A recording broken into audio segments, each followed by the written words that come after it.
मैं तुमसे और बच्चों से बेपनाह मोहब्बत करता हूँ। जानता हूँ तुम लोग सख्त हालात में हो, फाके काट रहे हो, मगर मैं यहाँ बैठकर कुछ नहीं कर सकता। बस इतना कर सकता हूँ कि खाना पीना छोड़ दूँ, ताकि खुद को तुम्हारे साथ तो महसूस करूँ। ये वो खत था जिसने सेंट्रल जेल कराची की इंतज़ामिया को मुश्किल में डाल दिया। खत लिखने वाला कैदी भूख हड़ताल कर चुका था। इंतज़ामिया कोशिश के बावजूद भूख हड़ताल ख़त्म ना करा सकी, तो आला हुक्काम को मुत्तला किया, जिसके बाद इस मामले की इंक्वायरी एक नौजवान पुलिस अफसर के पास आ गई। ये किस्सा पुलिस अफसर ने सुनाया। पुलिस अफसर के मुताबिक मैंने खत पढ़ा तो बेचैन हो गया, फाइल अपने घर ले गया और वो खत अपनी अहलिया को दिखाया तो वो रोने लगी। मैंने इस कैदी की फाइल पढ़ी। वो कैदी डकैती के इल्ज़ाम में सज़ा भुगत रहा था। हैरत अंगेज़ बात यह थी, जिनके घर में डकैती मारी थी उन्होंने मुकदमा किया और न थाने आए। सब कुछ सरकारी मुद्दत में हुआ और मुलजिम को सज़ा हो गई। मैं अगले ही रोज़ मलीर में इस कैदी के घर चला गया।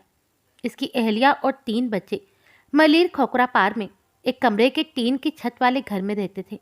सहन एक कोने में चूल्हा रखकर, किचन और दूसरे कोने में चादर के पीछे बाल्टी और ईंटें रख के वॉशरूम और टॉयलेट बनाया गया था। मैंने कैदी की अहलिया से तफसीलात पूछी तो कहने लगी वो गधा गाड़ी चलाता था। कराची के ख़राब हालात के दौरान फायरिंग से उसका गधा मर गया। वो कई दिन तक मजदूरी ढूंढता रहा, मगर उसे कोई काम नहीं मिला। इधर बच्चे भूख से बिलक रहे थे। मोहल्ले वाले मदद कर रहे थे, मगर कब तक। जब ज़्यादा तंग हुए तो मैंने उसे कहा कि कहीं से भी राशन लेकर आओ, वरना मैं बच्चों को मार दूंगी। वो खामोशी से चला गया और फिर शाम को इत्तला आई कि डकैती मारते हुए उसे पुलिस ने गिरफ्तार कर लिया है। वो डकैत नहीं है, उसे मैंने डाकू बना दिया। खातून रोते हुए बता रही थी। इस घर की हालत खातून के बयान की गवाही दे रही थी। मैं वहां से निकलकर इस घर में गया जिसमें डकैती मारी गई थी। उन्होंने जब तफसीलात बताई तो मेरे होश उड़ गए। उन्होंने बताया कि दोपहर के वक्त घर में खवातीन थी। वो शख्स पिस्तौल के साथ घर में दाखिल हुआ और खवातीन को एक जानिब जमा होने का कहा।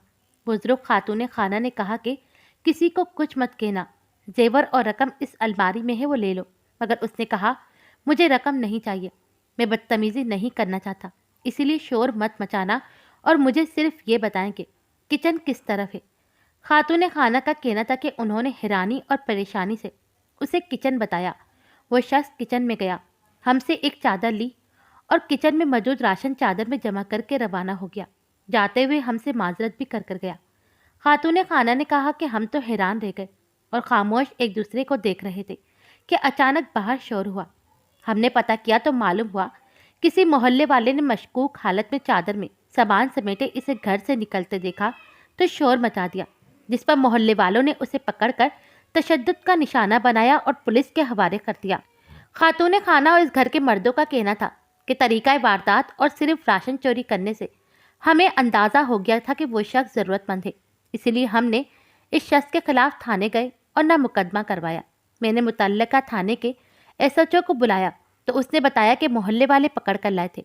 उसने एतराफ़ भी किया कि डाका मारा है और इसके पास से जो पिस्तौल बरामद हुआ वो नकली था।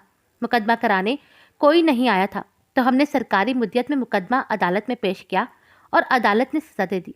मैंने इंक्वायरी रिपोर्ट तैयार की, साथ ही इस घराने के अफराद के बयान लगाए जिनके घर डकैती हुई थी और तफसील आला हुक्काम को भेज दी। मुकदमा अदालत में दोबारा चला। इस शख्स को चंद दिन में ही जमानत और कुछ अरसे बाद रिहाई मिल गई। वो शख्स रिहा हुआ तो मैंने उसे कहा कि आइंदा ऐसी हरकत मत करना और उसे कुछ रकम देने की कोशिश की, तो उसने रकम लेने से इनकार कर दिया और कहने लगा मुझे कहीं मजदूरी दिलवा दें। अब वो शख्स अपने घर के करीबी पुलिस चेक पोस्ट पर सुलियन मुलाजिम है। ये हड़तालें और लॉकडाउन कितने घर उजाड़ते हैं, कितने घरों में फाके कराते हैं और कितने डाकू पैदा करते हैं।